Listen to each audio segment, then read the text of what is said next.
Hello दोस्तों, कैसे हैं आप सब। तो दोस्तों, हमारे चैनल में उत्तराखंड की निःशुल्क सीरीज चल रही है जिसमें कि आपको कंप्लीट कोर्स कराया जा रहा है। तो दोस्तों, हमने अभी अभी उत्तराखंड का इतिहास समाप्त किया है। और उत्तराखंड का इतिहास जब मैंने समाप्त किया था तो उसकी लास्ट वीडियो थी, तो वहाँ मैंने आपको ये बताया था कि लगभग हमने 98% उत्तराखंड का इतिहास समाप्त कर लिया है।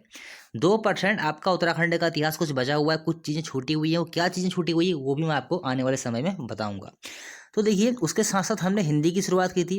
हिंदी की शुरुआत देखिए हमने की थी हिंदी पत्र लेखन से। हिंदी पत्र लेखन आपके उत्तराखंड के सिलेबस में 5 प्रकार के पत्र लेखन दिए हुए हैं, वो मैं आपको कंप्लीट करवा चुका हूँ। उसके बाद देखिए मैंने आपको कराया था हिंदी कंप्यूटिंग में पेज लेआउट वाला चैप्टर। कौन सा? पेज लेआउट वाला चैप्टर भी मैं आपको करवा चुका हूँ। उसके बाद देखिए बहुत डिमांड आ रही थी जनसंचार वाले चैप्टर की। तो बहुत डिमांड आ रही थी जनसंचार वाले चैप्टर की, तो आज हम लोग जनसंचार वाले चैप्टर को कवर करेंगे। और देखिए उसी के साथ साथ एक बात आपको, और ये सूचना मैंने यहाँ पर लिखा रखा है। सूचना क्या है? सूचना ये है दोस्तों कि देखिए आप लोग क्या करते हैं ना, वीडियो को आगे बड़ा बड़ा कर देखते हैं, बड़ा बड़ा कर देखते हैं, फिर आपको कुछ समझ में आता नहीं है, बाद में कमेंट करते रहते हैं कि सर ये क्या है वो क्या है। देखिए मैं अक्सर ये देखता हूँ कि देखिए आप लोग ये सोचते हैं कि हमें कुछ पता नहीं लगता है। हम लोग वीडियो बना रहे हैं, अपलोड कर रहे हैं, सब कुछ पता लग जाता है कि आप लोग कितने टाइम तक वीडियो देख रहे हो। देखिए मुझे कोई फ़र्क नहीं पड़ता, आप लोग 1 मिनट देखो, 10 मिनट देखो, 15 मिनट देखो, मुझे उससे कोई फ़र्क नहीं पड़ता है। मेरा काम क्या है? मेरा काम ये है कि वीडियो अपलोड करना। बाकी आप देखें ना देखें वो आपकी मर्ज़ी है। देखेंगे तो अच्छा है, नहीं देखेंगे तो आपके लिए ही घाटा है। तो देखिए अगर मैं कुछ चीज़ आपको बता रहा हूँ, कोई चीज़ अपलोड कर रहा हूँ, वो 30 मिनट की है, 40 मिनट की है, तो उसको देखा कीजिए। बहुत सारी चीज़ें मैं आपको समझाता भी हूँ। तो संचार और जनसंचार वाला एक ऐसा चैप्टर है, अगर आप उसको आगे बढ़ा कर देखते हैं, बीच बीच में देखते, तो कुछ भी समझ में नहीं आने वाला। समझ ले घंटा भी कुछ भी समझ में नहीं आने वाला है। घंटा देख लीजिए, बिल्कुल ही कुछ समझ में आपको नहीं आएगा। उसके साथ साथ देखिए मैंने यहाँ पर लिखा हो 1+1, ये क्या है? देखिए इसके दो हमारे पार्ट आएंगे, एक जनसंचार वाला आएगा, एक आएगा जनसंचार के माध्यम, और उसी में हम लोग पत्रकारिता वाला भी, हम लोग उसमें पत्रकारिता का इतिहास और पत्रकारिता से संबंधित जो भी प्रश्न बनते हैं उसको भी हम लोग कवर करेंगे। तो चलिए शुरू करते हैं। तो देखिए शुरू करने से पहले एक बात मैं आपको ये बता दूं, जो हम लोग आज जनसंचार पर पढ़ रहे हैं ये एनसीईआरटी की किताबों से ये मैंने मैटर लिया है। कोई और किताब नहीं, सिर्फ और सिर्फ जो मान्य आयोग के द्वारा जो मान्यता प्राप्त किताबें होती हैं एनसीईआरटी, उसी एनसीईआरटी से मैंने सारे के सारे फैक्ट ले रखे हैं।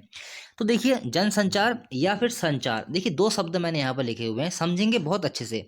जनसंचार कहें या फिर संचार कहें, देखिए संचार शब्द, संचार, संचार को अंग्रेजी में क्या कहते हैं? मैंने यहाँ पर लिखा हुआ कम्युनिकेशन। कम्युनिकेशन क्या होता है? हर किसी को पता है कम्युनिकेशन क्या होता है। तो देखिए संचार के अंतर्गत ही जनसंचार आता है। सबसे पहले तो आपको ये समझना है संचार के अनेक प्रकार होते हैं, उन्हीं प्रकारों में एक प्रकार है जनसंचार। आप लोग कहते हैं ना कि सर जनसंचार जनसंचार, संचार असल में संचार है, संचार का एक प्रकार है जनसंचार। तो देखिए जनसंचार, अगर आप लोग अपना सिलेबस उठाते हैं ना तो सिलेबस में आपको संचार शब्द मिलेगा और एक जनसंचार शब्द मिलेगा। तो देखिए अगर आपको जनसंचार पढ़ना है ना तो उससे पहले आपको संचार पढ़ना होगा। ये संचार आपके सिलेबस में भी दिया हुआ है। तो इस संचार को पढ़ना है आपको, और इसी के साथ साथ आपको जनसंचार पढ़ना है।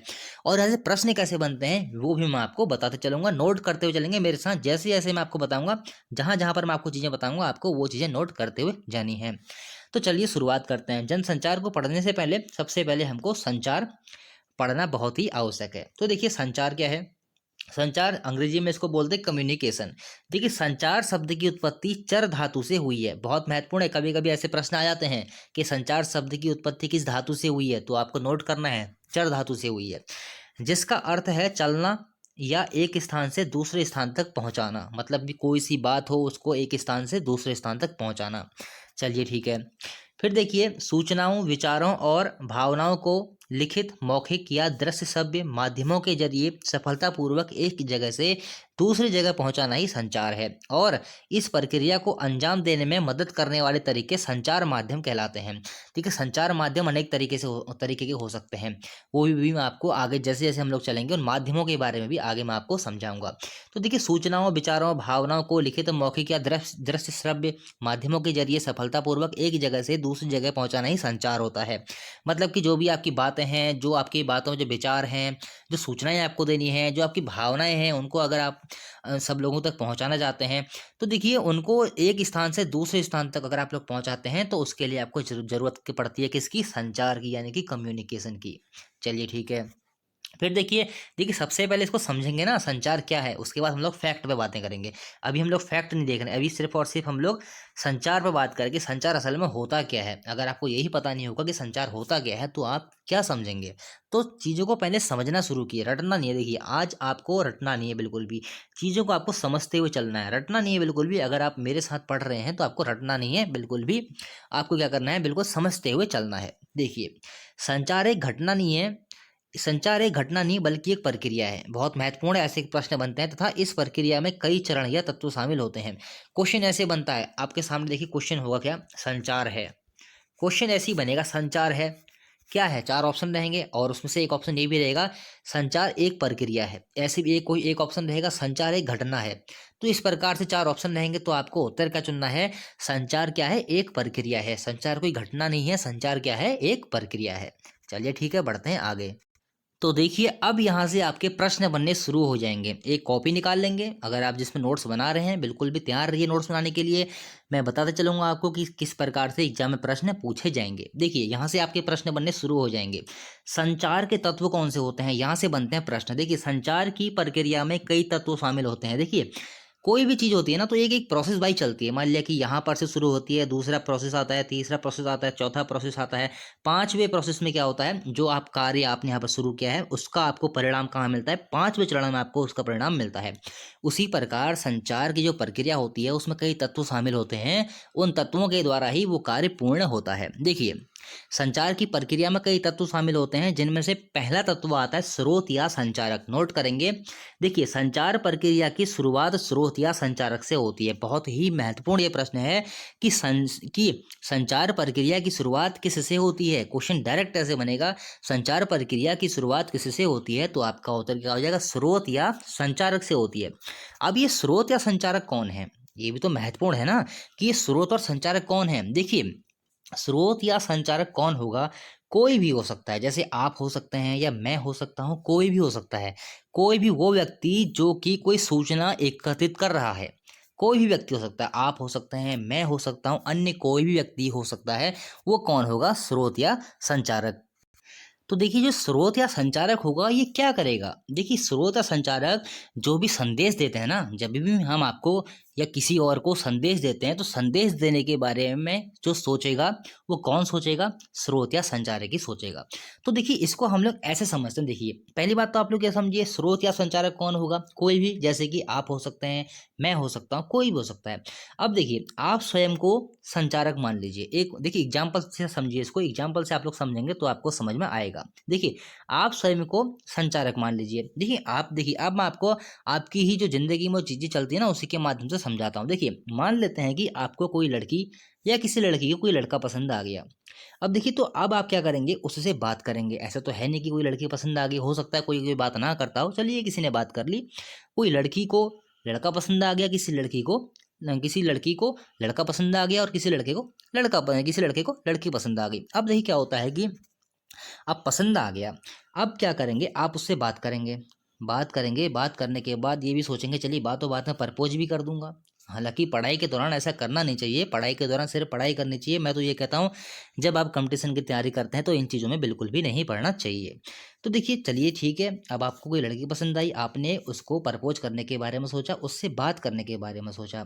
तो जब आप प्रपोज करते हैं, यानी कि जब आप प्रपोज करने की बात सोच रहे हैं ना, तो वहीं से संचार की प्रक्रिया शुरू हो जाती है। मतलब एक आपके मन में भाव आते हैं, आपके मन में कुछ बातें होती हैं। तो बातें जो हो रही हैं क्यों हो रही हैं, किसी को कहने के लिए, यानी कि आपको किसी को कोई बात कहनी है। तो वो क्या है, वो संचार के माध्यम से तो कहेंगे ना। तो वो संचार के माध्यम से अगर आप कोई बात कह रहे हैं तो संचार की प्रक्रिया समझ लिए शुरू हो जाती है। और बातचीत करने के लिए आप किसी भाषा का भी प्रयोग करते हैं। तो इस प्रकार से अगर आप किसी भी व्यक्ति से अगर आप बात करना शुरू करते हैं किसी भी काम के लिए, या फिर एक एग्जाम्पल हम लोग और समझ लेते हैं। देखिए मान लीजिए आपका कोई मित्र है, आपने उससे कोई कॉपी मांगी। अब आप अगर कॉपी मांगते हैं तो आप विचार करेंगे ना, इससे कॉपी मांगनी है मुझे। तो वहां पर से जब आप सोचना शुरू करते हैं, बात करना शुरू करते हैं, तो वहीं से संचार की प्रक्रिया शुरू हो जाती है। तो स्रोत या संचारक कौन है, स्रोत या संचारक वो है जो कॉपी मांग रहा है या फिर जो प्रपोज कर रहा है। कौन? जो कॉपी मांग रहा है और या फिर जो लड़का या लड़की प्रपोज कर रहा है वो होते हैं स्रोत या संचारक। उनका काम क्या रहेगा? उनका काम वो रहेगा जो भी संदेश, देखिए जो संदेश वो लोग, जैसे मान लिया कोई लड़का है किसी लड़की को प्रपोज करता है, अब उसको कोई संदेश तो भेजना है ना। बातों बात देखिए, संदेश ये नहीं होता कि आप लोग इनबॉक्स से ही संदेश भेजते हैं। कोई व्यक्ति अगर आपके सामने आता है तो उसको भी आप लोग मौखिक रूप से भी संदेश उसको कह सकते हैं। तो अगर आप उसको कोई संदेश भेज रहे हैं तो आप लोग, आपको सोच सोच तो रहे होंगे ना उस संदेश की, आपने कोई भाषा तय की होगी, उसमें आपको कुछ शब्दों को इकट्ठा किया होगा, तो वो एक स्रोत है, मतलब एक स्रोत संचारक है, मतलब सब कुछ आपने उसमें इकट्ठा कर लिया है। इस प्रकार से स्रोत संचारक होता है। चलिए आपकी समझ में आ गया होगा, ज़्यादा हम लोग इस पर डिस्कस नहीं करेंगे, हम लोग फैक्ट पे बात करेंगे। तो देखिए प्रश्न अगर बनता है संचार प्रक्रिया की शुरुआत किससे होती है, तो आपका उत्तर क्या हो जाएगा? स्रोत या संचारक से होती है। या संचार प्रक्रिया की जो संचार प्रक्रिया होती है उसमें पहला तत्व कौन सा है? स्रोत या संचारक।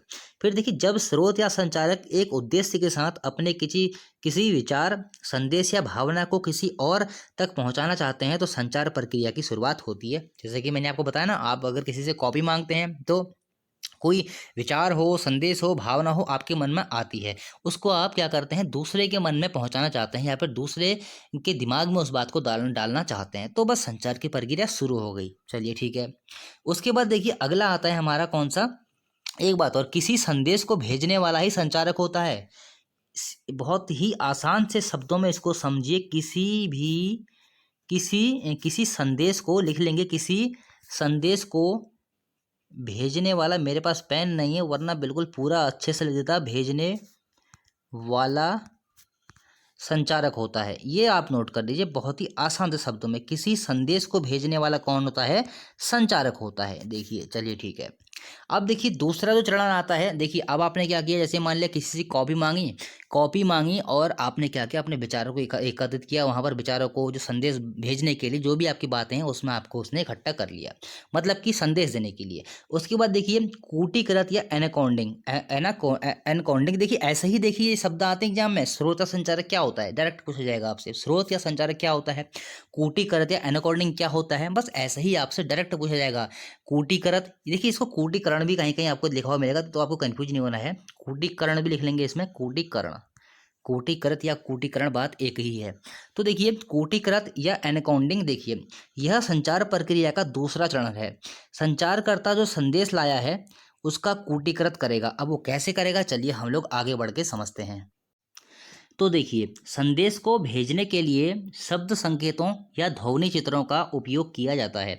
अगर आप कोई भी संदेश भेज रहे हैं तो उसमें, अगर देखिए संदेश भेजने का मतलब मैं आपको ये कह रहा हूँ कि इनबॉक्स से जो आपको मैसेज टाइप करते हैं वही नहीं होता है। संदेश वो भी होता है जब आप, कोई व्यक्ति आपके सामने खड़ा हो, उससे आप लोग मौखिक रूप से भी कुछ बोलते हैं तो उसको भी संदेश माना जाएगा। तो संदेश भेजने के लिए आपको संकेतों का प्रयोग करते हैं, कुछ ध्वनि चित्रों का प्रयोग करते हैं। ध्वनि चित्र क्या होते हैं? अ आ क ख ए बी सी डी, ये सब ध्वनि चित्र तो हैं, तो इनका उपयोग करते हैं। भाषा भी असल में एक तरह से कूट चिन्ह या कोड है। कूट चिन्ह मतलब आप देखिए भाषा क्या है, अ है, आ है, ये भी तो एक प्रकार के चित्र ही है ना, या एक प्रकार के कोड ही है ना, ये तो ये भी एक प्रकार के कोड है, ये भी एक प्रकार का कोड है या फिर एक प्रकार का चित्र है। चलिए ठीक है। तो देखिए भाषा भी असल में एक तरह से कूट चिन्ह या कोड है, अतः प्राप्तकर्ता को समझने योग्य कूटों में संदेश को बांधना एनकोडिंग या कूटीकरण कहलाता है। देखिए कूटीकरण और एनाकोंडिन को हम लोग ऐसे समझते हैं, देखिए जब आपने एक बात सोची कि मुझे किसी को प्रपोज करना है या फिर मुझे किसी से कॉपी मांगनी है, अब आपने क्या किया, उसके लिए जो भी आपको बात कहनी है, जो भी आपको संदेश कहना है उससे, तो उसके लिए जिस भी भाषा का आप लोग चुनाव करते हैं वो ऐसी भाषा होनी चाहिए जो कि प्राप्तकर्ता को समझने योग्य हो।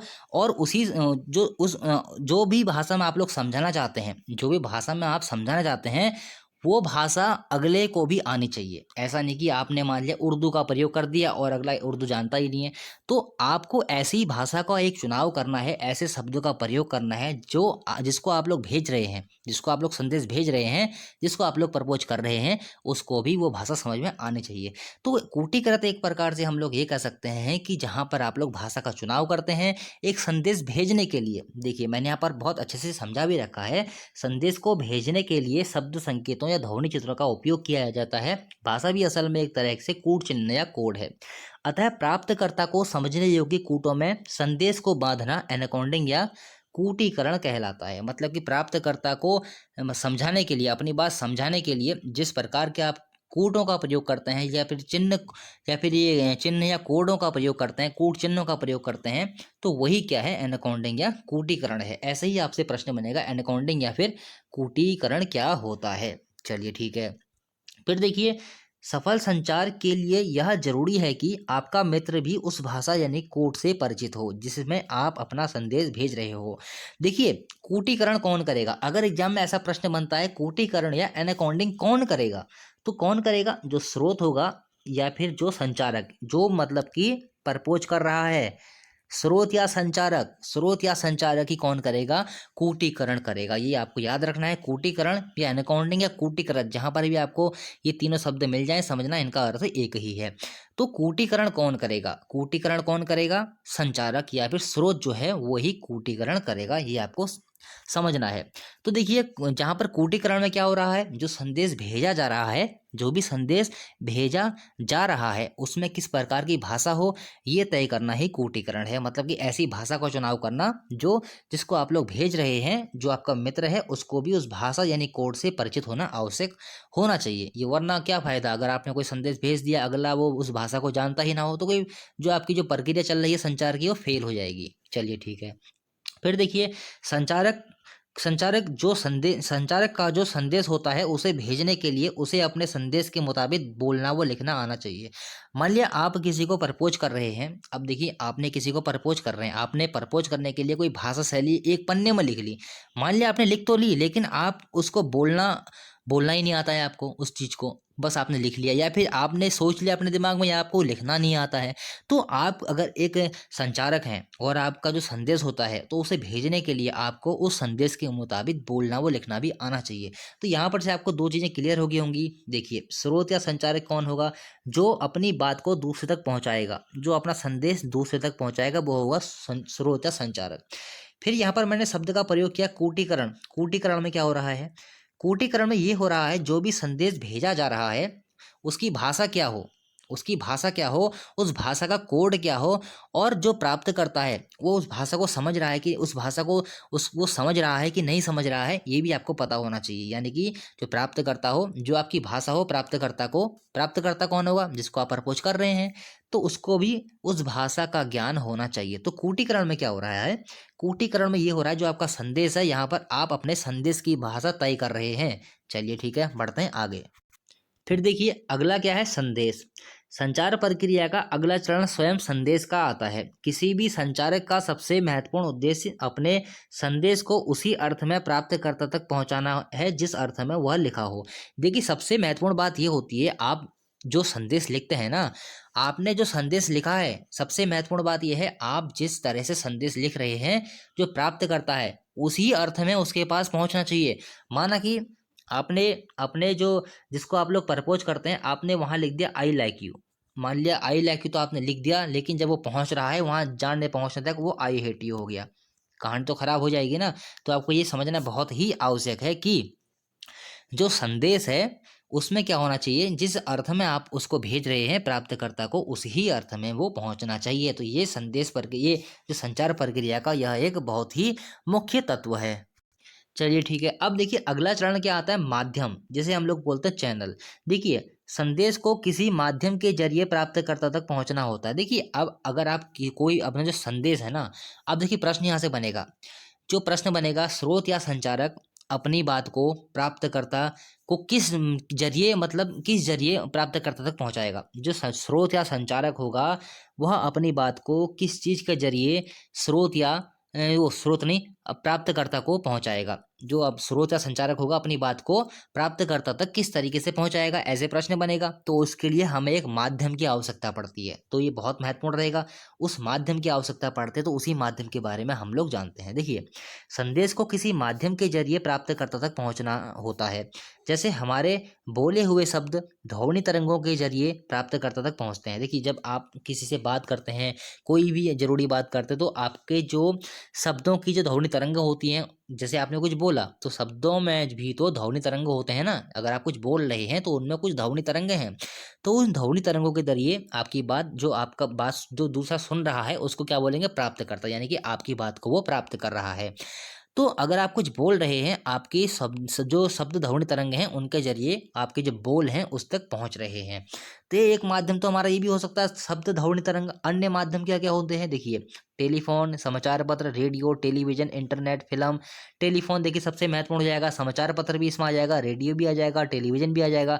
हालांकि जो ये समाचार पत्र, रेडियो, इंटरनेट ये बड़े स्तर पर हैं, जो हम लोग बात कर रहे हैं वैसे तो सभी माध्यम में आ जाएंगे। जो आपके स्रोत या संचारक होता है अपनी बात को, देखिए एक ऐसा ही नहीं है कि जो स्रोत या संचारक होता है वो सिर्फ और सिर्फ परपोज ही कर सकता है, ऐसा नहीं, अन्य भी बहुत सारी बातें होती हैं। मान लीजिए कोई सभा हो रही है, सम्मेलन हो रहे हैं, तो वहाँ पर अनेक प्रकार के लोग होते हैं, अनेक लोगों को अपनी बातें पहुँचानी होती हैं। तो माध्यम कौन कौन से होते हैं, संचार प्रक्रिया के माध्यम कौन कौन से हैं? आपके सामने ऑप्शन रहेंगे, टेलीफोन, समाचार पत्र, रेडियो, उपयुक्त सभी। तो आपका उत्तर क्या हो जाएगा, उपयुक्त सभी। चलिए ठीक है, बढ़ते हैं आगे। अब देखिए फिर आता है कूटवाचन या डिकोडिंग, बहुत महत्वपूर्ण है। देखिए कूटवाचन या डिकोडिंग, देखिए अभी हमने पढ़ा ना कूटीकरण या एनकोडिंग, एक इसमें आपको कंफ्यूज नहीं होना है। यहीं से दोस्तों क्या प्रश्न बनते हैं, डिकोडिंग और एनकोडिंग से क्वेश्चन बनते हैं। तो यहाँ पर आपको कंफ्यूज नहीं होना है। इसमें आपको हिंदी भी आपको याद रखना है और अंग्रेजी भी याद रखना कि कूटवाचन को अंग्रेजी में क्या कहते हैं, डिकोडिंग, और कूटीकरण को अंग्रेजी में क्या कहते हैं, एनकोडिंग। देखिए कूटवाचन या डिकोडिंग क्या है, देखिए कूटीकरण या एनकोडिंग की उल्टी प्रक्रिया कूटवाचन या डिकोडिंग कहलाती है। वो कैसे कहलाती है इसको हमको समझना है। देखिए इसमें प्राप्तकर्ता यानी कि आप जिसको प्रपोज कर रहे हैं यहाँ पर उसकी बात हो रही है, यहाँ पर आप आपकी बात नहीं हो रही है। आपने जिसको प्रपोज किया या फिर आपने जिससे किताब मांगी अब उसकी बात हो रही है, सामने वाले की बात हो रही है। इसमें प्राप्तकर्ता यानी रिसीवर, रिसीवर मतलब जो आपका संदेश प्राप्त कर रहा है। तो देखिए इसमें प्राप्तकर्ता यानी रिसीवर प्राप्त संदेश का कूटवाचन यानी उसकी डिकोडिंग करता है। अभी सबको समझाऊंगा। कूटवाचन यानी कि उसकी डिकोडिंग करता है। डिकोडिंग का अर्थ है प्राप्त संदेश में निहित अर्थ को समझने की कोशिश करना। देखिए अब क्या होता है, सबसे पहले क्या हुआ था, एक स्रोत था जिसको हम लोग संचारक भी कहते हैं। उसने क्या किया कि एक व्यक्ति से किताब मांगी। तो किताब मांगने की के लिए उसने क्या किया, अपने मन में विचार लाया। तो विचार जहां पर से उसके आने शुरू होते हैं तो संचार की प्रक्रिया शुरू हो गई। अब उसने क्या किया, जब वो किताब मांगने के लिए जाता है तो किताब मांगने के लिए जब वो गया तो उसके मन में कुछ, उसने अपनी भाषा बनानी है, किताब मांगने का जो तरीका होना चाहिए, किताब मांगने के लिए उसे बात करनी है। तो जो भी उसके शब्द होंगे, जो भी अपनी बात होगी उस तक पहुंचाना है एक संदेश के माध्यम से। तो वो संदेश के माध्यम से जो भी भाषा शैली का चुनाव करेगा उसको हमने क्या बोला था, कूटीकरण। कूटीकरण यानी कि क्या होता है, कूटीकरण यानी कि एनाकोडिंग, कूटीकरण यानी कि एनाकोडिंग। तो उसके बाद क्या होगा, संदेश बन गया था हमारा। संदेश बनने के बाद क्या हुआ था, देखिए संदेश बनने के बाद एक माध्यम की आवश्यकता पड़ी थी। माध्यम की आवश्यकता है अभी मैं आपको बता चुका हूँ, माध्यम टेलीफोन हो गया, शब्द ध्वनि तरंग हो गए, तो एक वो माध्यम हो गया। उसके बाद देखिए क्या होता है, जब उसने अपना संदेश तैयार कर लिया, संदेश भेज दिया एक माध्यम के जरिए, वो कहाँ पहुंचा, कूटवाचन यानी कि डिकोडिंग। यहाँ पर उसकी कूटवाचन या डिकोडिंग होगी किसके पास, जो प्राप्तकर्ता होगा। अब देखिए यहाँ पर प्राप्तकर्ता का रोल होगा, यहाँ पर किसका रोल होगा, प्राप्तकर्ता का यहाँ पर अहम रोल होगा। देखिए अब देखिए क्या होगा, जो प्राप्त करता होगा ना उसके पास जो संदेश आया है अब वो उस संदेश को समझेगा, यानी कि उसका कूटवाचन करेगा, यानी कि उसकी डिकोडिंग करेगा। डिकोडिंग का अर्थ क्या होता है, जो जो उसको संदेश प्राप्त हुआ है उस संदेश की जो उसमें उस संदेश में जो अर्थ छुपा हुआ है उस अर्थ को समझने की कोशिश करना। मैंने आपको क्या बताया, अगर आप लोग जैसे कोई लड़का है किसी लड़की को प्रपोज कर रहा है, उसने वहां पर आई लाइक यू लिखा उसमें, अब वो जो आपने संदेश की जो भाषा चुनी है ना तो वो ऐसी होनी चाहिए, स्पष्ट होनी चाहिए। मतलब कि जो लाइन आपने लिखी है जिस अर्थ में आपने वो लिखा है उसी अर्थ में सामने वाले को समझ में आ जाए। अगर सामने वाले को उसी अर्थ में समझ में नहीं आएगा तो आपकी संचार की जो प्रक्रिया है वो बाधित हो जाएगी। तो यहाँ पर जो भाषा होती है उसका काफ़ी महत्व होता है। तो इसके लिए देखिए डिकोडिंग का अर्थ क्या रहेगा, प्राप्त संदेश में निहित अर्थ को समझने की कोशिश करना। तो यहाँ पर से एक महत्वपूर्ण प्रश्न क्या बनेगा, नोट करेंगे कि डिकोडिंग संचार की प्रक्रिया में डिकोडिंग का कार्य कौन करता है, तो आपका उत्तर क्या हो जाएगा, प्राप्तकर्ता। संचार की प्रक्रिया में कूटवाचन या डिकोडिंग का कार्य कौन करता है, प्राप्तकर्ता। अगला एक क्वेश्चन क्या था, संचार की प्रक्रिया में कूटीकरण या एनकोडिंग का कार्य कौन करता है, स्रोत या फिर संचारक, यानी कि जो संदेश भेज रहा है। काफी महत्वपूर्ण प्रश्न जाएंगे, इनको नोट कर लेंगे। चलिए ठीक है, तो देखिए संदेश पहुंच गया है, कहाँ पहुंच गया है, प्राप्तकर्ता के पास। अब देखिए संदेश जब प्राप्तकर्ता के पास पहुंच गया है फिर क्या होगा, संचार प्रक्रिया में प्राप्तकर्ता यानी रिसीवर की अहम भूमिका होती है। देखिए प्राप्तकर्ता यानी रिसीवर की तो बहुत महत्वपूर्ण भूमिका होगी ना। अगर रिसीवर ही नहीं होगा, प्राप्तकर्ता ही नहीं होगा, आप लोग जिसे प्रपोज कर रहे हैं अगर वो ही नहीं होगा तो आप लोग प्रपोज किसे करेंगे, आप अपना संदेश किसे भेजेंगे। देखिए प्रपोज बार बार मैं इसलिए बोल रहा हूँ ना, आपको बहुत अच्छे से समझ में आ रहा होगा कि हर किसी के जीवन में ऐसी घटनाएं घटी होती हैं। तो ये आपकी लाइफ का ही एक मैंने उदाहरण उठाया हुआ है। हालांकि उदाहरण बहुत हो सकते थे, लेकिन मैंने ये उदाहरण जानबूझ के उठाया हुआ है। तो देखिए संचार प्रक्रिया में प्राप्तकर्ता यानी रिसीवर की अहम भूमिका होती है, क्योंकि अगर रिसीवर ही नहीं होगा तो संचार प्रक्रिया का फायदा ही क्या होगा। तो देखिए, क्योंकि प्राप्तकर्ता ही संदेश का आखिरी लक्ष्य होता है। नोट करेंगे, संदेश का आखिरी लक्ष्य क्या होगा, प्राप्तकर्ता। ऐसे क्वेश्चन बनते हैं डायरेक्ट। संचार की प्रक्रिया ऐसे नोट करेंगे, संचार की प्रक्रिया में संदेश का आखिरी लक्ष्य क्या होता है, तो आपका उत्तर क्या हो जाएगा, प्राप्तकर्ता। ऐसे ही प्रश्न बनेंगे। यह कोई व्यक्ति या कोई विशाल जनसमूह हो सकता है। जैसे कि मैं आपको माध्यम में जब बता रहा था कि जैसे मान लिया माध्यम में क्या होता है, समाचार पत्र के माध्यम से, इंटरनेट के माध्यम से एक विशाल जनसमूह को भी हम लोग संदेश देते हैं ना, तो यह एक कोई व्यक्ति भी हो सकता है और कोई विशाल जनसमूह भी हो सकता है। चलिए ठीक है, तो यहाँ से आपको क्या नोट करना है, कूटवाचन डिकोडिंग। मैंने आपको बता दिया है कि कूटवाचन कौन होगा और कूटीकरण कौन होगा। कूटवाचन कौन होगा, जो संदेश प्राप्त करेगा। कूटीकरण कौन होगा, जो स्रोत होगा या फिर जो संचारक होगा। उसके बाद देखिए, रिसीवर या प्राप्तकर्ता का बहुत अहम रोल है। रिसीवर व प्राप्तकर्ता देखिए, संदेश संदेश का आखिरी लक्ष्य कौन होता है, प्राप्तकर्ता। ये भी आपको नोट कर लेना है। और संचार प्रक्रिया में प्राप्तकर्ता की बहुत ही अहम भूमिका होती है। और जो कूटवाचन यानी डिकोडिंग है, यहाँ से एक प्रश्न और बन सकता है कि संचार की प्रक्रिया में जो स्रोत या संचारक के द्वारा एक जो संदेश भेजा जाता है, उसके अर्थ को समझने का काम किसका है, तो आपका उत्तर क्या हो जाएगा, जो प्राप्त करता है उसका काम उसे समझने का है। चलिए ठीक है, बढ़ते हैं आगे। फिर देखिए अगला आता है फीडबैक। एक संचार की प्रक्रिया में सबसे मुख्य चीज रहती है फीडबैक। फीडबैक क्या होता है, इसको हम लोग समझते हैं। हिंदी में हम लोग इसको बोलते हैं प्रतिक्रिया। देखिए प्राप्तकर्ता को जब संदेश मिलता है तो वह उसके मुताबिक अपनी प्रतिक्रिया व्यक्त करता है। यह प्रतिक्रिया सकारात्मक या नकारात्मक हो सकती है, समझेंगे। आपने फिर वही प्रपोज वाली बात हम लोग लेते हैं एग्जाम्पल। देखिए आपने किसी लड़की को प्रपोज करने का सोचा, सोच समझते रहेंगे इसको बहुत अच्छे से, बार बार मैं देखिए शुरू से समझा रहा हूँ। स्रोत या संचारक क्या करेगा, सबसे पहले एक प्रपोज करेगा किसी को, उस प्रपोज करने के बारे में सोचेगा, तो वहां से संचार की प्रक्रिया शुरू हो जाती है। उसके बाद क्या करेगा, क्या कर रहा था वो, उसके बाद कूटीकरण कर रहा था। कूटीकरण किसका कर रहा था, कूटीकरण कर रहा था संदेश का, यानी कि जो संदेश उसने सामने वाले को देना है वह उसका कूटीकरण कर रहा था। कौन कर रहा था, स्रोत या संचारक। उसके बाद क्या करा, एक संदेश उसने बनाया, संदेश बनाया। संदेश बनाने के बाद उसने क्या करा, एक संदेश बनाया। संदेश बनाने के बाद उसने एक माध्यम चुना, माध्यम चुन लिया उसने। माध्यम चुनने के बाद उसने क्या किया, उस प्राप्तकर्ता को, जो प्राप्तकर्ता है उस प्राप्तकर्ता को वो संदेश भेज दिया। किसको, प्राप्तकर्ता को वो संदेश भेज दिया। देखिए यहाँ पर से समझेंगे, एक देखिए इसको, चलिए मैं एक बार बहुत अच्छे से आपको और समझाता हूँ। देखिए इतना हमने पढ़ लिया ना, तो एक बार और समझिए, पूरा समझिए, ताकि आपको और बेहतर तरीके से समझ में आए। एक स्रोत था, स्रोत ने क्या किया, एक अपने मन में विचार लाया, जो भी व्यक्ति था एक प्रपोज करने के लिए। तो देखिए उसने क्या किया, उसने क्या किया, एक जो अपना संदेश था, उस संदेश से क्या किया, मैं से यहाँ पर हिंदी में लिखता हूँ। स्रोत, सबसे पहले हम लोग लिखते हैं यहाँ पर स्रोत। अगला क्या आएगा, स्रोत के बाद हमारा आएगा कूटीकरण। कूटीकरण आएगा। कूटीकरण के बाद क्या आएगा, कूटीकरण के बाद आएगा संदेश। संदेश आ गया। संदेश के बाद क्या आया था, संदेश के बाद हमारा क्या आया था, संदेश के बाद हमारा आया था माध्यम। माध्यम, माध्यम के बाद क्या आया था, माध्यम के बाद आया था प्राप्तकर्ता।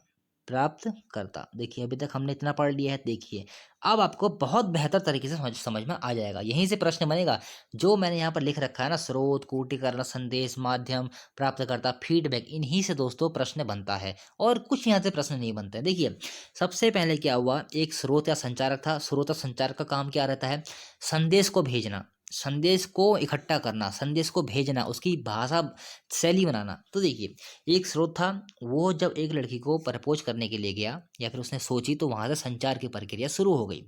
उसके बाद देखिए क्या किया उसने, जो उसके पास शब्द थे और जो उसके पास शब्द भंडार था, उसके बाद जो संदेश था, उस संदेश को भेजने के लिए उसने क्या किया, उस संदेश का कूटीकरण किया, यानी कि उसका एनाकोडिंग किया, यानी कि उसका कूटीकृत किया। तीनों एक ही शब्द हैं, इसलिए मैं बार बार बोल रहा हूँ। तो उसने एक संदेश बना लिया, संदेश बना लिया उसने। उस संदेश बनाने को क्या कहा गया, कूटीकरण। फिर देखिए संदेश बन गया। संदेश में क्या किया उसने, अपनी जो भाषा शैली थी, जो भी उसको रखना था उसने वो रख लिया। उसके लिए उसने एक माध्यम चुना। संदेश को हम लोग किससे भेजेंगे, एक माध्यम से भेजेंगे।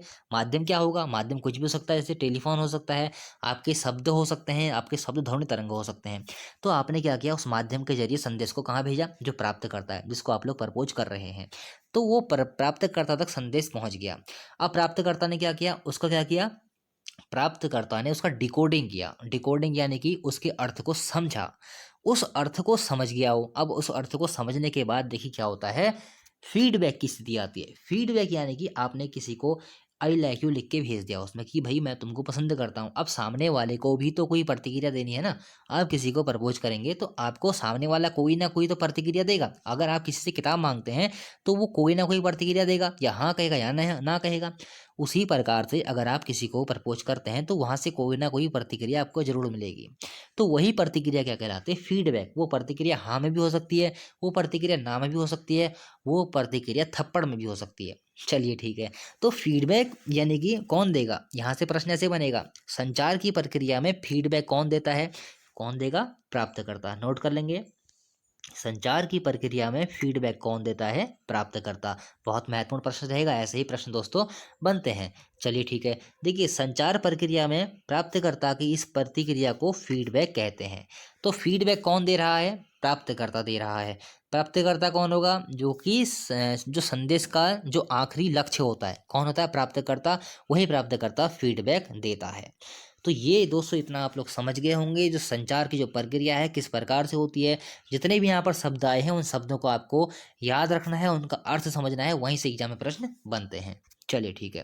फिर देखिए, फीडबैक से ही पता चलता है कि संचारक ने जिस अर्थ के साथ संदेश भेजा था वह उसी अर्थ में प्राप्तकर्ता को मिला कि नहीं। जैसे कि मान लीजिए आपने किसी किसी को संदेश भेजा, उसमें ऐसी भाषा का आपने प्रयोग कर दिया, ऐसी उसमें आपने कूटीकरण उसमें ऐसा कर दिया कि जो सामने वाले को समझ में ही नहीं आया। मान लिया कि वो अंग्रेजी जानता ही नहीं है, आपने अपने जो जो संदेश है उसमें अंग्रेजी शब्दों का प्रयोग कर लिया। जब उसका एनाकोंडन आप लोग कर रहे हैं, कूटीकरण आप लोग कर रहे हैं, तो वहां पर उस आपने ऐसे शब्दों का प्रयोग कर दिया जो कि सामने वाला जानता ही नहीं है। तो अब आपने उस संदेश को भेज दिया। मान लिया कि आपको पता नहीं है कि उसको अंग्रेजी नहीं आती है, आपने उसको प्राप्तकर्ता को भेज दिया, प्राप्तकर्ता के पास वो चले गया। अब प्राप्तकर्ता अपनी प्रतिक्रिया जब देगा, वहां पर से जब उसको पढ़ेगा, उस संदेश को सुनेगा, जैसे भी उसके पास पहुंच, जिस माध्यम से भी उस पहुंचेगा, उस पर जब अपनी प्रतिक्रिया देगा, तो उस प्रतिक्रिया से ही आपको ये पता चलेगा कि जो आपने संदेश भेजा है वो उस प्राप्तकर्ता को उस अर्थ में मिला कि नहीं। तो यहाँ से एक प्रश्न और बनेगा, प्रश्न नोट करेंगे। जो संदेश भेज रहा है, जो स्रोत है, संचारक है, देखिए वहां पर व्यक्ति शब्द का ही प्रयोग हो सकता है। स्रोत या संचारक की जगह एग्जाम में व्यक्ति शब्द का भी प्रयोग हो सकता है, तो आपको ये भी नोट करना है। तो संचार की प्रक्रिया में जब एक स्रोत या संचारक अपना संदेश प्राप्तकर्ता तक भेजता है, तो उसे कैसे पता चलता है कि जो संदेश उसने जिस अर्थ में भेजा था उसको उसी अर्थ में प्राप्त हुआ कि नहीं। तो आपका उत्तर क्या हो जाएगा, फीडबैक से, यानी कि प्रतिक्रिया से ये पता लगता है। तो ऐसे ही आपको नोट करते हुए चलना है। फिर देखिए अगला क्या आता है, शोर या नॉइज। शोर या नॉइज क्या होता है, देखिए संचार प्रक्रिया में कई बाधाएं आती हैं, इन बाधाओं को शोर कहते हैं। डायरेक्ट ऐसे नोट कर लीजिए बिल्कुल ही। शोर, देखिए हर कोई जानता शोर क्या होता है। तो देखिए ऐसे प्रश्न बनेगा, ऐसे में बच्चे बहुत कंफ्यूज आते हैं। ऐसे शब्दों से परिचित तो होते हैं, लेकिन उनको इनका प्रयोग करना नहीं आता है, तो इनका प्रयोग कीजिए। शोर या नॉइज दोनों में से कोई भी शब्द आ जाए और एग्जाम में प्रश्न ऐसा बनता है, संचार प्रक्रिया में कई बाधाएं आती हैं, इन बाधाओं को क्या कहते हैं, शोर या फिर नॉइज। चलिए ठीक है। एक बात और, जो फीडबैक प्राप्त हो रही है किसको, फीडबैक किसको प्राप्त हो रही है, एग्जाम में बहुत महत्वपूर्ण ऐसे ऐसे ऐसे ही प्रश्न बनेंगे। फीडबैक किसको, संचार प्रक्रिया में फीडबैक किसको प्राप्त होती है, श्रोता संचारक को, यानी कि जो प्रपोज कर रहा है। और फीडबैक दे कौन रहा है, यानी कि वो लड़की, यानी कि प्राप्तकर्ता। तो ऐसे आपको ऐसी भाषा में समझेंगे ना और आसान आपके लिए हो जाएगा। फीडबैक दे कौन रहा है, स्रोत दे रहा है। किसे दे रहा है, नहीं, फीडबैक कौन दे रहा है, फीडबैक दे रहा है प्राप्तकर्ता। फीडबैक कौन देता है, प्राप्तकर्ता फीडबैक देता है। और किसको देता है, स्रोत को। किसको देता है, स्रोत को, ये आपको पता होना चाहिए। फीडबैक कौन देता है, प्राप्तकर्ता, और किसको देता है, स्रोत, यानी कि संचारक को। संचारक कौन है, जो संदेश भेज रहा है। स्रोत कौन है, जो संदेश भेज रहा है। तो देखिए इस फीडबैक के अनुसार ही, अगर देखिए मान लिया मैंने आपको ये बताया कि अगर प्रश्न ऐसे बनता है, एक प्रश्न यहाँ से और बनेगा, स्रोत या संचारक ने एक संदेश भेजा प्राप्तकर्ता को। इस फीडबैक के अनुसार अगर उस जो प्राप्तकर्ता है उसको कोई बात समझ में नहीं आती है, तो वो जो उसमें गलतियां हो गई हैं उनमें सुधार किसके अनुसार करेगा, समझ रहे हैं ना। जब एक स्रोत या संचारक अपना संदेश किसी प्राप्तकर्ता को भेजता है, तो अगर प्राप्तकर्ता को जो उसका अर्थ है वो समझ में नहीं आता है, तो उसमें जो बदलाव करने हैं, जो स्रोत या संचारक ही तो बदलाव करेगा ना उसमें। तो उसमें जो स्रोत या संचारक बदलाव करेगा, वो किसके जरिए करेगा? तो फीडबैक के जरिए तो करेगा ना। देखिए एग्जाम में प्रश्न घुमाएगा, इसलिए आपको बार बार मैं अलग अलग तरीके से समझा रहा हूँ। घुमाएगा आपको एग्जाम में, ऐसा नहीं है कि डायरेक्ट पूछ ले, घुमाएगा वहां पर। इसलिए आपको इसको अच्छे से शब्दों का अर्थ समझना है। चलिए ठीक है, बढ़ते हैं आगे। तो देखिए यहाँ पर से फिर से एक बार मैंने आपको समझाने की कोशिश की है। स्रोत या संचारक मैप के माध्यम से इसको आप लोग ऐसे बना लेंगे। स्रोत या संचारक होता है, यहाँ पर से संचार की प्रक्रिया शुरू होती है। वो एक संदेश जो होता है उसको उसको एक संदेश होता है जिसको एनकोडिंग, उसकी एनकोडिंग या कूटीकरण करता है। कूटीकरण करने के बाद वो क्या करता है, एक माध्यम चुनता है। माध्यम के द्वारा क्या करता है, माध्यम चुनने के बाद वो एक प्राप्तकर्ता तक भेजता है। प्राप्तकर्ता तक जब वो पहुंचता है तो प्राप्तकर्ता क्या करता है, उसकी डिकोडिंग करता है, यानी कि उसके अर्थ को समझने की कोशिश करता है। समझने के बाद वह उसकी फीडबैक देता है। देखिए कितना सरल है ना, अब आपके लिए बहुत सरल हो गया होगा। देखिए अभी तक आपको समझ में नहीं आ रहा होगा, लेकिन अब आपके लिए बहुत सरल हो गया होगा। कैसे? एक स्रोत संचारक होगा। स्रोत संचारक क्या करेगा, एक संदेश जो है वो तैयार करेगा। संदेश तैयार करने के लिए वो क्या करेगा, उस संदेश का कूटीकरण यानी कि उसकी एनकोडिंग करेगा। उसके बाद क्या करेगा, उस संदेश को भेजने, जब उसकी उसकी उसने कूटीकरण कर लिया है, उसके लिए वह एक माध्यम चुनेगा। माध्यम क्या होगा, कुछ भी हो सकता है। आपकी ध्वनि तरंग हो सकती है, या फिर रेडियो हो सकता है, टेलीविजन हो सकता है, टेलीफोन हो सकता है। देखिए जब वो प्राप्त हो गया, कहाँ प्राप्त, जो जो संदेश है आपका किसी माध्यम के जरिए कहाँ पहुंच गया, प्राप्तकर्ता के पास पहुंच गया। प्राप्तकर्ता के पहुंचने बाद प्राप्तकर्ता क्या करेगा, उसकी फीडबैक देगा। फीडबैक किसको देता है, स्रोत संचारक को। तो यही इतनी सी ही बात है। इतनी सी बात समझाने के लिए मुझे आपको इतना सारा कुछ लिख के देना पड़ रहा है। और यहीं से प्रश्न बनेगा। देखिए शोर क्या है, श्रोता संचारक क्या है, फीडबैक क्या है, माध्यम क्या है, प्राप्तकर्ता क्या है, एनाकोडिंग क्या है, डिकोडिंग क्या है, कूटीकरण, कूटीकरण, कूटीवाचन क्या है। इतने से ही प्रश्न बनेंगे बस, और कुछ नहीं बनना है।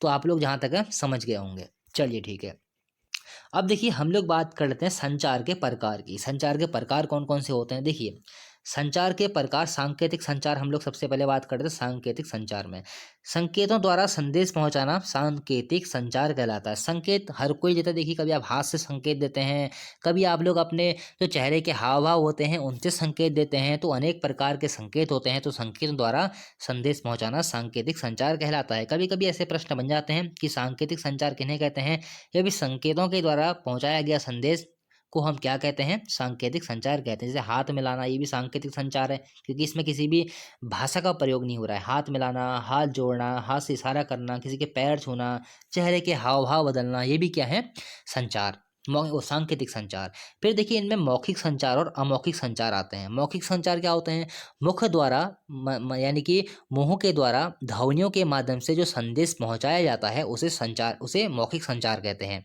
समझेंगे, मुंह के द्वारा ध्वनियों के माध्यम से जो संचार पहुंचाया जाता है उसे मौखिक संचार कहते हैं। और अमौखिक मतलब जिसमें मुख्य ध्वनि का प्रयोग नहीं किया जाता है। देखिए अमौखिक संचार में लिखना भी आ जाएगा, अमौखिक संचार में लिखना भी आ जाएगा, ये भी आपको समझना है कि ये चीज़ें आपको समझ से चलनी है। देखिए कुछ लिखना, इशारा करना, कोई चित्र भी हो सकता है, चित्र की तरफ इशारा करना, तो ये अमौखिक संचार होता है।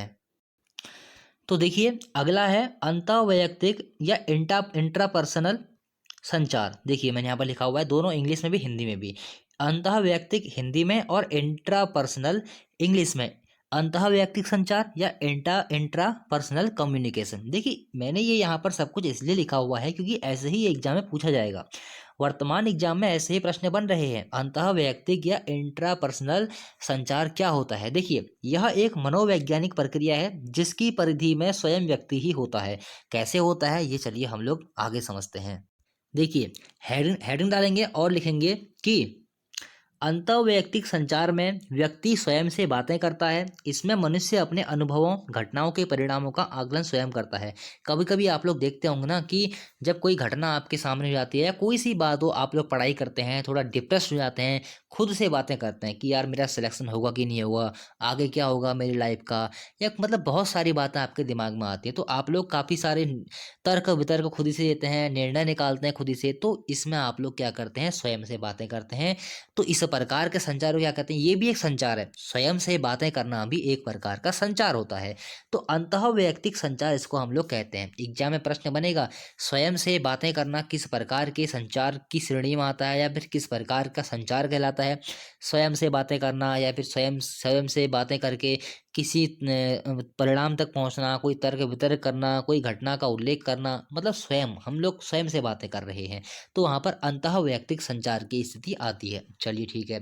देखिए, इसमें संदेश प्राप्त करने वाला तथा संदेश भेजने वाला एक ही व्यक्ति होता है। प्रश्न ऐसे बन सकता है कि अंतः वैयक्तिक संचार में संदेश कौन प्राप्त करेगा, स्वयं व्यक्ति, ऐसा ही लिखेंगे।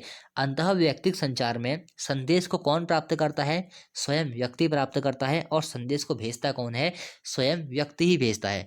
मतलब देखिए, एक व्यक्ति है, उसका मान लिया मस्तिष्क है, एक व्यक्ति है, उसका एक मस्तिष्क है।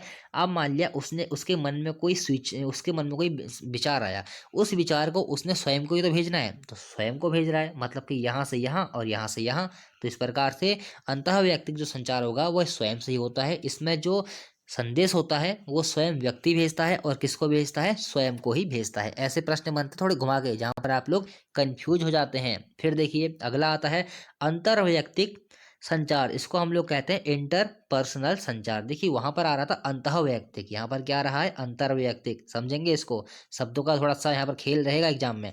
तो अंतः वैयक्तिक अलग है और अंतर वैयक्तिक अलग है। वहां पर क्या था, यहाँ पर देखिए इंटर पर्सनल आ रहा है, वहां पर क्या था, इंट्रा था, यहाँ पर क्या था, इंटर है। चलिए ठीक है।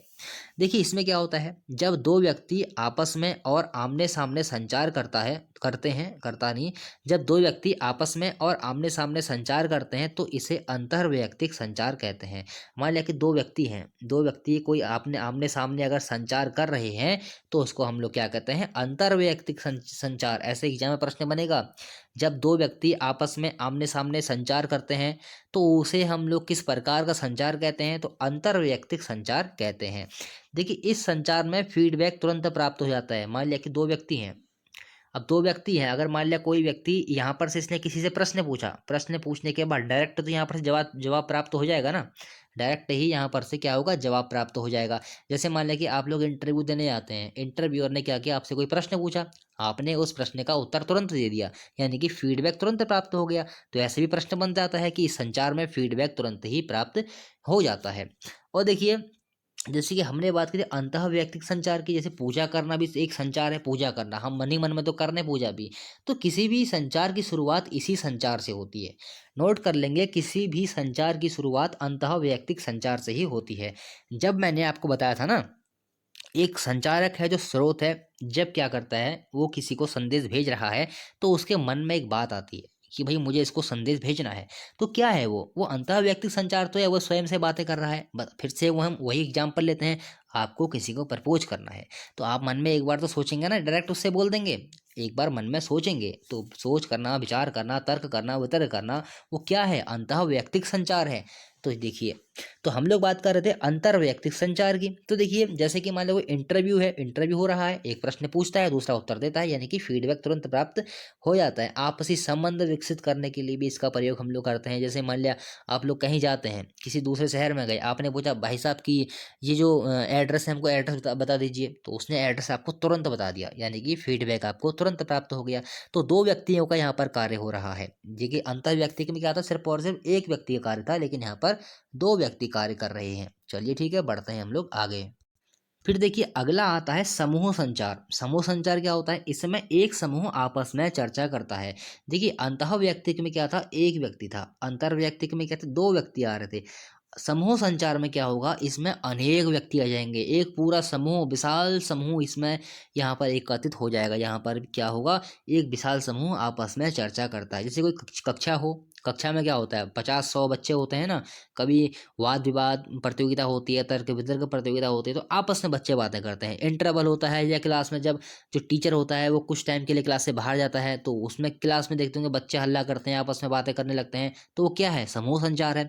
कोई सम्मेलन हो रहा है, वहां पर हजारों लोग इकट्ठे हो रखे हैं, आपस में बातें करते हैं, तो क्या है, समूह संचार है। तो देखिए, समूह संचार का उपयोग समाज और देश के सामने उपस्थित समस्याओं को बातचीत और तर्क वितर्क के जरिए हल करने के लिए होता है।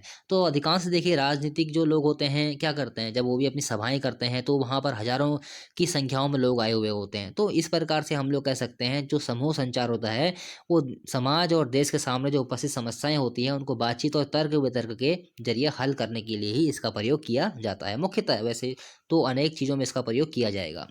चलिए ठीक है, अगला आता है जनसंचार। जनसंचार इसी का हम लोग इंतजार कर रहे थे इतनी देर से। संचार तो हमने पढ़ लिया, संचार हमारा खत्म हो गया। अब हमारा शुरू हो जाएगा जनसंचार। जनसंचार संचार का एक भाग है। देखिए जैसे हम लोग पढ़ रहे थे ना अंतःवैयक्तिक संचार, अंतर्वैयक्तिक संचार, फिर हमने पढ़ा समूह संचार, उसी में एक प्रकार आता है जनसंचार। अंतिम में देखिए यह संचार का सबसे महत्वपूर्ण प्रकार है।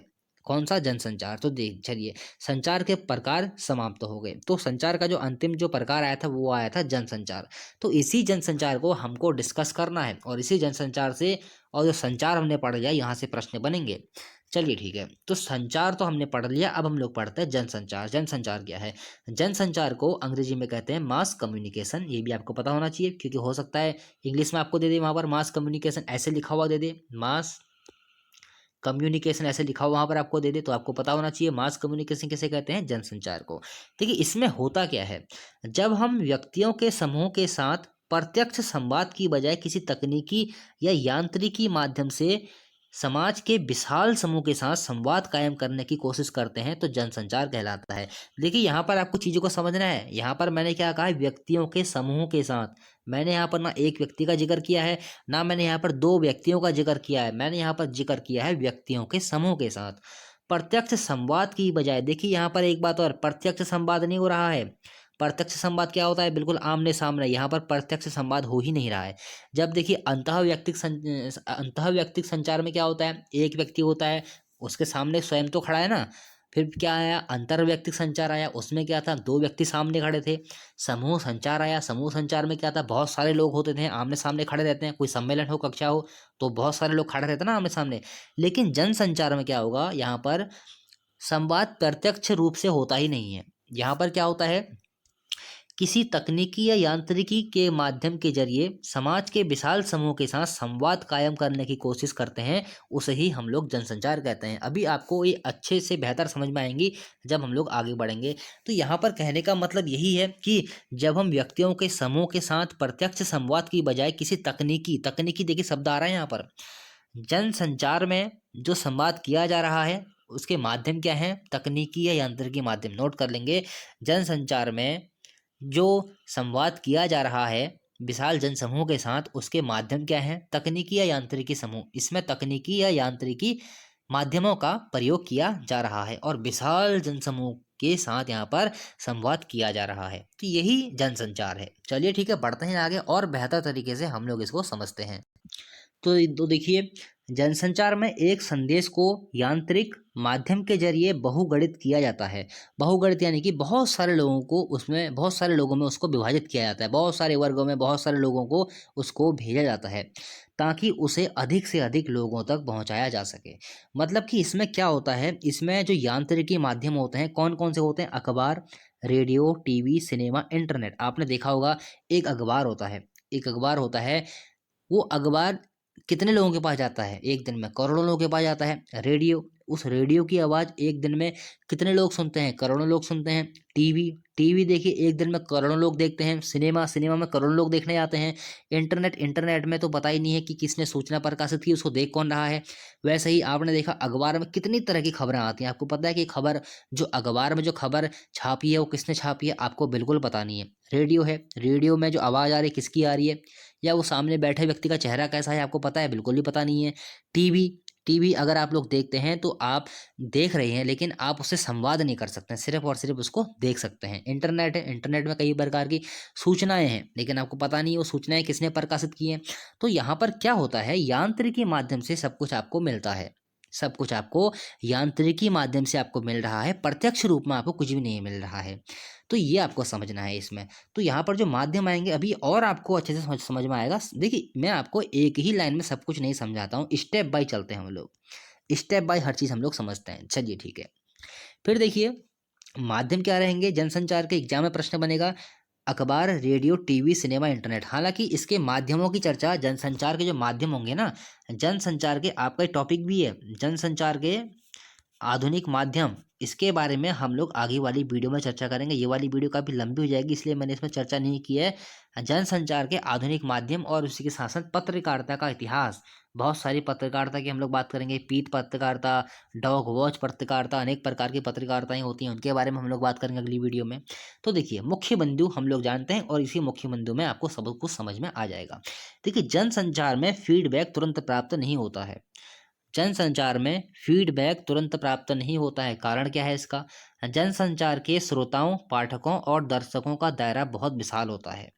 देखिए, एक बात आपको अब यहाँ से समझेंगे। देखिए, मान लिया कि मैंने आपसे ये कहा, हम लोग अखबार उठा लेते हैं, और अखबार जब आप लोग उठाते हैं, अखबार में कई प्रकार की खबरें आती हैं। तो देखिए, उसको जो जो लोग पढ़ रहे हैं, करोड़ों लोग पढ़ रहे हैं, करोड़ों लोग उसको पढ़ रहे हैं। तो इस प्रकार से उसके श्रोताओं, पाठकों और दर्शकों का दायरा बहुत विशाल है। अब इतने बड़े विशाल समूह में क्या फीडबैक प्राप्त हो सकता है? नहीं प्राप्त हो सकता है। इसी प्रकार से रेडियो है, रेडियो को करोड़ों लोग सुनते हैं, तो उसका संभव है कि जो करोड़ों लोग हैं उनका फीडबैक प्राप्त हो जाए। अगर आपको तो यही पता नहीं है, देखिए, मैंने आपसे ये कहा था, फीडबैक देने के लिए क्या पता होना चाहिए? जो संदेश को भेज रहा है, यानी कि जो स्रोत संचारक है, जो संदेश को भेज रहा है, आपको पता होना चाहिए ना कि ये संदेश भेजा किसने है। आपको तो पता ही नहीं है कि अखबार में खबर किसने दी है, रेडियो से बोल कौन रहा है, वो व्यक्ति कौन है, तो आप लोग फीडबैक किसे देंगे? तो जनसंचार में फीडबैक तुरंत प्राप्त नहीं होता है, ये आपको पता होना चाहिए। एग्जाम में प्रश्न बन सकता है, आपके सामने 4 प्रकार के संचार लिखे होंगे, अंतर व्यक्तिक संचार, या फिर जैसे अंतर व्यक्तिक संचार, या फिर जनसंचार। आपसे यह पूछा जाएगा, बताइए इनमें से किसमें तुरंत फीडबैक प्राप्त नहीं होता है? तो आपका उत्तर क्या हो जाएगा? जनसंचार में आपको तुरंत फीडबैक प्राप्त नहीं होता है। अंतरव्यक्तिक संचार, अंतर व्यक्तिक संचार, इनमें तो फीडबैक प्राप्त हो जाता है। समूह वाले में भी आपको जो फीडबैक वो प्राप्त हो जाएगा, लेकिन जनसंचार में तो आपको फीडबैक प्राप्त होना, हम लोग कह सकते हैं, बहुत ही मुश्किल है। तो असल में यही जनसंचार है, असल में यही जनसंचार है। एक विशाल जनसमूह को देखिए, एक विशाल जनसमूह को मान लिया। देखिए, यहाँ पर से एक टीवी है, ये जो एक टीवी वाले हैं, इन्होंने क्या किया, अपना प्रोग्राम है, एक प्रोग्राम इन्होंने प्रकाशित किया। प्रोग्राम प्रकाशित करने के बाद इस बड़े से विशाल जनसमूह ने इसे देखा। अब देखिए, आप लोग कोई टीवी देखते हैं, प्रोग्राम देखते हैं, क्या आपने कभी ये जानने की कोशिश की है, जो इस टीवी को, जो ये नाटक आता है, उसका प्रोड्यूसर कौन है, प्रोड्यूसर कौन है, उसमें जो म्यूजिक दे रहा है, म्यूजिक देने वाला कौन है, उसका जो लेख लिख रहा है, उस लेख को लिखने वाला कौन है? आपको कुछ भी पता नहीं है। यानी कि कोई भी सूचना आई, बड़े जो विशाल जनसमूह को उसने देखा, उसको सुना, तो वही जनसंचार है, जहाँ फीडबैक प्राप्त बिल्कुल भी, हम लोग कह सकते हैं, इसकी संभावना होती है, बहुत ही कम होती है। फिर देखिए, जो हम लोग यहाँ पर से नोट करेंगे, जो जनसंचार क्या है, ये ज्ञानतंत्र माध्यम के जरिए लोगों तक पहुँचाया जाता है, और माध्यम क्या हो जाएंगे, अखबार, रेडियो, टीवी, सिनेमा, और इसमें फीडबैक हमको प्राप्त नहीं होता है। और देखिए, क्यों नहीं प्राप्त होता है? क्योंकि जनसंचार के श्रोता और पाठकों और दर्शकों का दायरा बहुत विशाल होता है। देखिए, जनसंचार के संदेश किसके लिए होते हैं? सभी के लिए होते हैं। जैसे मान लिया कोई टीवी है, कोई टीवी है, मान लिया टीवी में, मान लिया कोई सोनी है, सोनी चैनल है, वहाँ पर से कोई भी प्रोग्राम टेलीकास्ट होता है तो उसको सभी लोग देख सकते हैं। कोई अखबार आता है तो अखबार को हर कोई पढ़ सकता है। रेडियो से कोई सूचना आती है, रेडियो से हर कोई उसे सुन सकता है। तो किसी विशेष व्यक्ति के लिए नहीं होते हैं, वो प्रत्येक व्यक्ति के लिए होते हैं। तो यही तो जनसंचार है ना, जनसंचार, सभी के लिए संचार। जन मान लिया क्या होता है? लोग, हर व्यक्ति के लिए संचार, तो इसी को हम लोग कहते हैं जनसंचार। आप लोग समझ गए होंगे। तो जनसंचार के संदेश किसके लिए होते हैं? सभी के लिए होते हैं। फिर देखिए, जनसंचार में संचारक और प्राप्तकर्ता के बीच कैसा संबंध होता है? सीधा संबंध नहीं होता है। ये ऐसे क्वेश्चन बनते हैं कि जनसंचार में संचारक कौन होता है? जो संदेश को भेज रहा है। उस समय से आपको ये तो समझा रहा हूँ। संचारक कौन होगा? जो संदेश को भेजेगा। और प्राप्तकर्ता कौन होगा? जैसे मान लिया आपने एक अखबार है, मान लिया अखबार आप लोग पढ़ते हैं, तो उसमें संचारक कौन होगा? जो उस अखबार को प्रकाशित कर रहा है, या फिर जो उस अखबार में लेख लिख रहा है, वो कौन होगा? संचारक होगा। प्राप्तकर्ता कौन होगा? प्राप्तकर्ता आप होंगे, जो कि आप पढ़ रहे हैं। अब आपको तो पता ही नहीं ना वो संचारक कौन है, उसका स्रोत कौन है। वो टेलीविजन में अगर कोई नाटक आ रहा है, तो उस नाटक किसके द्वारा, मतलब आप तक भेजा जा रहा है? वो संदेश ही तो है एक प्रकार से। नाटक एक प्रकार का संदेश है, अखबार एक प्रकार का संदेश है, रेडियो में जो बात आ रही है वो एक प्रकार की संदेश है। तो ये सिनेमा देखिए एक प्रकार का संदेश है, इंटरनेट में जो भी सूचना आपको प्राप्त हो रही है वो संदेश के माध्यम से ही प्राप्त हो रही है। तो ये सब कुछ संदेश है। तो आपको ये प्राप्त हो तो रहे हैं, लेकिन आपको ये पता नहीं है कि इनका स्रोत या संचारक कौन है। तो इस प्रकार से हम लोग कह सकते हैं कि जनसंचार में संचारक और प्राप्तकर्ता के बीच जो संबंध होता है वो सीधा संबंध नहीं होता है, या फिर हम लोग कह सकते हैं अप्रत्यक्ष अप्रत्यक्ष संबंध होता है। प्रत्यक्ष का मतलब क्या है? प्रत्यक्ष जैसे अंतःव्यक्तिक हमने पढ़ा, अंतर्वैयक्तिक हमने पढ़ा, वो क्या हो जाएंगे? प्रत्यक्ष हो जाएंगे। या और जो अप्रत्यक्ष कौन होगा? जिसमें जनसंचार, जनसंचार में जो संचारक और प्राप्तकर्ता के भी संबंध कैसा होगा? या अप्रत्यक्ष हम लोग बोल सकते हैं, या फिर हम लोग बोल सकते हैं सीधा संबंध नहीं होता है। तो ये आप लोग समझ गए होंगे जनसंचार असल में क्या है, कि जहाँ पर क्या होता है, टेलीविज़न के माध्यम से जो लाखों लोग, करोड़ों लोगों तक एक संदेश पहुँचाया जाता है, लेकिन जो स्रोत या संचारक है और जो प्राप्तकर्ता है, उनके बीच में कोई भी संबंध स्थापित नहीं होता है, या फिर उनमें कोई भी फीडबैक की स्थिति नहीं आती है, तो उसी को हम लोग क्या बोलते हैं? जनसंचार बोलते हैं। चलिए ठीक है, बढ़ते हैं आगे, जानते हैं कुछ और बातें। एक प्रश्न आपको यहाँ पर और नोट करना है। हजारों, लाखों या करोड़ों लोगों को कोई संदेश किसके माध्यम से दिया जा सकता है? लिखेंगे हजारों, लाखों, करोड़ों लोगों को कोई संदेश, कोई संदेश लिख लेंगे, मैं इतना लिख रहा हूँ, कोई संदेश किसके माध्यम से दिया जा सकता है? आपका उत्तर क्या हो जाएगा? जनसंचार के माध्यम से। यहाँ पर हम लोग वही तो पढ़ रहे हैं। कोई मान लिया, देखिए कोई आज तक चैनल है, आज तक चैनल में कोई न्यूज़ प्रकाशित होती है, तो देखिए न्यूज़ जब आ रही है तो क्या हो रहा है? वो करोड़ों लोग उसको देख रहे हैं, तो वो क्या है? जनसंचार है। तो इसी को तो हम लोग जनसंचार कहते हैं। जनसंचार क्या है? यांत्रिकी माध्यम। देखिए यांत्रिकी माध्यम, मैंने शब्द का प्रयोग किया, यांत्रिक। टीवी क्या है? यांत्रिक है। रेडियो क्या है? यांत्रिक है। और जो अखबार है वो क्या है? प्रिंट मीडिया है। तो यांत्रिकी माध्यम हम लोग इनको बोलते हैं। इंटरनेट क्या है? यांत्रिक है। इस प्रकार से हजारों, लाखों, करोड़ों लोगों तक जब कोई सूचना पहुंचती है, कोई संदेश पहुंचता है, उसके लिए हम लोग किस माध्यम का प्रयोग करते हैं? जनसंचार का प्रयोग कर रहे हैं। चलिए ठीक है, फिर देखिए, संचार के अन्य रूपों की तुलना में जनसंचार माध्यमों को चलाने के लिए आवश्यकता पड़ती है। ऐसे ही नोट कर लेंगे इसको। संचार के अन्य रूपों की तुलना में जनसंचार माध्यमों को चलाने के लिए आवश्यकता पड़ती है औपचारिक संगठन की। ऐसे ही एग्जाम में प्रश्न आएगा। संचार के अन्य रूपों की तुलना में जनसंचार माध्यमों को चलाने के लिए किस चीज़ की आवश्यकता पड़ती है? तो आपका उत्तर क्या हो जाएगा? औपचारिक संगठन की। अब ये औपचारिक संगठन होते क्या हैं? देखिए, मान लिया कोई रेडियो है। अब उस रेडियो का प्रसारण करने के लिए एक रेडियो संगठन की आवश्यकता होती है। बिना संगठन के क्या, जो एक संगठन क्या होगा? एक टीम हो गई। तो रेडियो का प्रसारण किसी रेडियो संगठन के द्वारा किया जाएगा। समाचार का जो लेख है वो किसी समाचार पत्र का जो संगठन होगा उसके द्वारा उसको प्रकाशित किया जाएगा। तो आपको पता होना चाहिए जनसंचार माध्यमों को चलाने के लिए आवश्यकता पड़ती है औपचारिक संगठन की। चलिए ठीक है, फिर देखिए, जनसंचार माध्यमों की एक महत्वपूर्ण विशेषता यह है कि इनमें ढेर सारे द्वारपाल होते हैं। बहुत महत्वपूर्ण, या मैं कहूँ जनसंचार का जो सबसे महत्वपूर्ण जो चीज़ है, इसको यहाँ से एग्जाम में प्रश्न बन सकता है द्वारपाल से। देखिए, द्वारपाल क्या है? द्वारपाल जिसे हम लोग अंग्रेजी में बोलते हैं गेट कीपर। ये गेट कीपर क्या होता है? द्वारपाल वह व्यक्ति या व्यक्तियों का समूह है। यह एक व्यक्ति भी हो सकता है या यह अनेक व्यक्ति भी हो सकते हैं। देखिए, द्वारपाल एक व्यक्ति भी हो सकता है और अनेक व्यक्ति भी हो सकते हैं। तो द्वारपाल वह व्यक्ति या व्यक्तियों का समूह है जो जनसंचार माध्यमों से प्रकाशित या प्रसारित होने वाली सामग्री को नियंत्रित या निर्धारित करता है। बहुत महत्वपूर्ण प्रश्न है कि ऐसे नोट करेंगे, नोट करते रहेंगे, जनसंचार माध्यमों से प्रकाशित या प्रसारित होने वाली सामग्री को कौन नियंत्रित करता है? आपका उत्तर क्या हो जाएगा? द्वारपाल या गेट कीपर। क्या रहेगा प्रश्न? जनसंचार माध्यमों से प्रकाशित या प्रसारित होने वाली सामग्री को कौन नियंत्रित या निर्धारित करता है? गेट कीपर या फिर द्वारपाल। जो भी हमारे पास खबरें आ रही हैं, जो संदेश आ रहे हैं, उनको नियंत्रित व निर्धारित कौन कर रहा है? द्वारपाल या फिर गेट कीपर। किसी जनसंचार माध्यम में काम करने वाले गेटकीपर ही तय करते हैं कि वहाँ किस प्रकार की सामग्री प्रकाशित की जाएगी। आप कोई टीवी देख रहे हैं, अब उस टीवी में अगर आप लोग कोई चीज़ देख रहे हैं तो उसको, उस सामग्री को प्रकाशित और प्रसारित कौन करेगा? तो वो कौन करेगा? गेटकीपर। और आप कोई न्यूज़, आपके पास कोई मान लिया अखबार आता है, उसमें कोई भी सामग्री प्रकाशित होकर आती है, तो उसको कौन तय करेगा? गेटकीपर या फिर द्वारपाल। जैसे समाचार पत्रों में संपादक होता है, वो एक द्वारपाल है। टीवी में हम लोग देखते हैं कोई सामग्री प्रकाशित होती है तो वहां पर कोई ना कोई तो उसे कर रहा है ना, एंकर भी हम लोग बोल सकते हैं। तो इस प्रकार से हम लोग बोल सकते हैं समाचार पत्रों का जो संपादक है वो क्या है? एक प्रकार का द्वारपाल है। इसको आप लोग ऐसे समझेंगे। तो द्वारपाल यहाँ पर से बहुत महत्वपूर्ण रहेगा, आने वाले एग्जाम के लिए नोट करेंगे इसे। चलिए ठीक है, बढ़ते हैं आगे। फिर देखिए अगला आता है जनसंचार के कार्य क्या होते हैं। जनसंचार के कार्य क्या आएंगे, सूचना देना, जैसे कि मैंने आपको बताया ना, कोई भी आपको सूचना देनी हो इंटरनेट के माध्यम से आप सूचना दे दो, टीवी के माध्यम से आप लोग सूचना दे दो। कोविड हुआ था, कोविड की सूचना एक बड़े स्तर पर किस चीज़ से दी गई, टीवी के माध्यम से दी गई, इंटरनेट के माध्यम से दी गई। शिक्षा देना, हम लोग देखते हैं इंटरनेट के माध्यम से शिक्षा दी जाती है, वो क्या है, जनसंचार में तो आता है। मनोरंजन करना, आप लोग कितने सारे टेलीविजन में आप लोग देखते हैं, नाटक देखते हैं, कितने सारे सीरियल आते हैं, तो वो क्या है, आपका मनोरंजन कर रहे हैं, वो क्या है, जनसंचार है। एजेंडा तय करना, कोई भी आपका नियम बनाना, निगरानी करना, निगरानी जैसे कि सरकार के कार्य प्रणाली पर निगरानी करना, तो ये सारे के सारे जनसंचार में आपके आ जाएंगे। फिर देखिए जनसंचार में फीडबैक का अभाव होता है, ये तो आपको बहुत अच्छे से समझा चुका हूँ।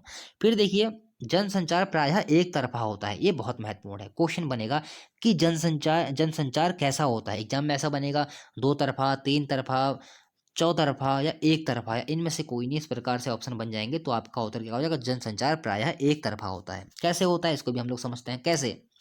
रेडियो का श्रोता रेडियो वाचक को नहीं देख सकता, मैंने आपको बताया ना, मान लिया कोई रेडियो है, अब रेडियो है और ये आप हैं, आप रेडियो को आप सुन रहे हैं, आपको पता है कि रेडियो में जो बोल रहा है कौन है, उसकी आप सिर्फ उसकी आवाज़ को पहचानते हैं, आप लोगों ने उसका चेहरा नहीं देखा है, आप लोगों को उसका नाम पता नहीं है, तो ना ही जो आपको जो जो स्रोत या संचारक है रेडियो का, जो आपको सूचना या संदेश भेज रहा है, उसको भी पता नहीं है कि ये कौन सुन रहा है, और जो प्राप्त करता है यानी कि आपको भी ये पता नहीं है कि जो रेडियो में आ रहा है वो कौन है, कुछ पता नहीं है। तो इस प्रकार से एक तरफा हो गया ना, मतलब कि इसने यहाँ से सूचना भेजी, इसको कोई परवाह नहीं, सुने या ना सुने, एक तरफा हो गया। और यहाँ पर से इसने सुना और इसको कोई परवाह नहीं है, फीडबैक की कोई इसको परवाह नहीं है, बस इसने सुन लिया, खत्म कहानी। एक देखिए रेडियो से जो आदमी भेज रहा है उसका सिर्फ एक ही काम है, रेडियो से उसको भेजना, तो एक तरफा यहाँ पर से कार्य हो रहा है। दूरदर्शन का दर्शक कार्यक्रम करने वाले को देख तो सकता है पर बात नहीं कर सकता, तो ये तो एक तरफा हो गया, सिर्फ देख सकता है, प्रतिक्रिया नहीं कर सकता है, सिर्फ एक ही कार्य हो रहा है, इस प्रकार से एक तरफा है। फिर देखिए युद्ध आपातकाल के समय या किसी घटना के समय जनसंचार की मुख्य भूमिका होती है, ऐसे प्रश्न बन जाते हैं कभी कभी, युद्ध के समय, आपातकाल के समय या फिर किसी घटना के समय किस प्रकार के संचार की मुख्य भूमिका होती है, तो आपका उत्तर क्या हो जाएगा, जनसंचार। क्योंकि देखिए मान लिया कहीं युद्ध हो गया, कहीं आपातकाल घोषित हो गया, तो आप लोग क्या करेंगे, सबसे पहले टीवी में खबर आएगी, इंटरनेट में खबर आएगी, और जो जो विशाल जनसमूह को प्राप्त होगी, तो जहां पर विशाल जनसमूह को कोई अगर सूचना प्राप्त हो रही है, कोई संदेश प्राप्त हो रहा है, तो वो किसके माध्यम से प्राप्त हो रहा है, जनसंचार के माध्यम से प्राप्त हो रहा है। तो इस प्रकार से आपने ये जाना, जनसंचार में क्या जाना कि जो जनसंचार होता है उसमें एक बड़े और विशाल जनसमूह को कोई संदेश पहुंचाया जाता है, जिसमें फीडबैक का अभाव होता है और यह एक तरफा होता है। तो दोस्तों देखिए इसका एक पार्ट और आएगा, जनसंचार वाला हमारा आज का चैप्टर पूरा हुआ, इसमें अगले चैप्टर में हम लोग क्या पढ़ेंगे, अगले चैप्टर में हम लोग पढ़ेंगे जनसंचार के जो माध्यम है इनके बारे में, जैसे कि मान लिया प्रिंट मीडिया है, टेलीविजन है, रेडियो है, इनका इनका आविष्कार कब हुआ था, और जैसे जो प्रिंट मीडिया है वो सबसे पहले कहाँ प्रकाशित हुए थे, और साथ ही साथ में पत्रकारिता है उसके बारे में हम लोग बात करेंगे। तो अगला भी टॉपिक बहुत महत्वपूर्ण रहेगा, वहाँ से काफ़ी प्रश्न एग्जाम में आ चुके हैं। तो जो जनसंचार से जो बनने वाले प्रश्न हैं और जो संचार से बनने वाले प्रश्न हैं उनको मैंने आपको कवर करवा दिया है। और दोस्तों पत्रकारिता और जनसंचार के माध्यमों की चर्चा हम लोग, जो हमारा अगला टॉपिक आएगा जनसंचार वाला, उसमें हम लोग चर्चा करेंगे। फेसबुक पेज से आप लोग हमारे जुड़ जाइए, आपको मैंने डिस्क्रिप्शन में लिंक दे रखा है। व्हाट्सअप में अगर आपको कुछ पूछना होता है तो व्हाट्सअप में मुझे मैसेज कर सकते हैं, व्हाट्सअप नंबर है मैंने आपको नीचे दे रखा है। और दोस्तों शेयर कर दिया कीजिए, अगर किसी बहुत लोगों को इस वीडियो की ज़रूरत भी है, क्योंकि बहुत सारे लोगों ने मुझे इसका मैसेज भी किया है, तो आप लोग शेयर कर दीजिए इसको जिन लोगों को इसकी ज़रूरत हो, और लाइक करना ना भूलें और चैनल को सब्सक्राइब करना ना भूलें। तो दोस्तों मिलते हैं अगली वीडियो में, अगर वीडियो पसंद आई हो तो लाइक कीजिए और चैनल को सब्सक्राइब कीजिए।